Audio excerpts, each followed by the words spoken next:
6 అడుగుల 2 అంగుళాలు, 82 కేజీల బరువు ఉండేవాడు. మరో 20 కేజీలు పెంచుకున్నాడు. ఏకంగా 8 ప్యాక్స్ బాడీకే గురిపెట్టాడు. అక్కడితో ఆగలేదు. బాహుబలి 1, బాహుబలి 2 అంటూ 2 సినిమాల్లో నటించి నిర్మాతలను కోట్లకు పడగలెత్తించాడు. ఈ హీరో ఎవరో అర్థమైందనుకుంటా. ఎస్, ప్రభాస్. ప్రభాస్ అంత బాడీని ఎలా సాధించాడో తెలిస్తే ఆశ్చర్యపోక మానరు.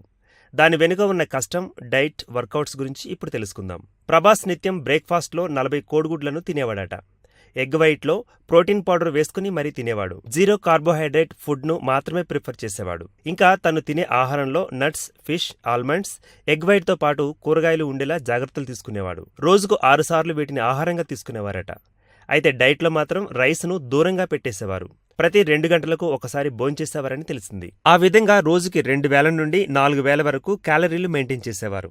ఇక వర్కౌట్స్ విషయానికొస్తే హెవీ వెయిట్స్ను లిఫ్ట్ చేస్తూ ఉండేవారు. ఎటువంటి స్టెరాయిడ్స్ జోలికి పోకుండా ఓన్లీ ఎక్సర్సైజులనే చేస్తుండేవారు. ఇలా ఆరోగ్యకరమైన రీతిలో ఫుడ్ తింటూ దానికి సరిపడా వర్కౌట్ చేశారట. మనకు బాహుబలిలో 6 ప్యాక్స్ 8 ప్యాక్స్ బాడీతో కనిపించిన ప్రభాస్ మజిల్స్ సీక్రెట్ ఇదే.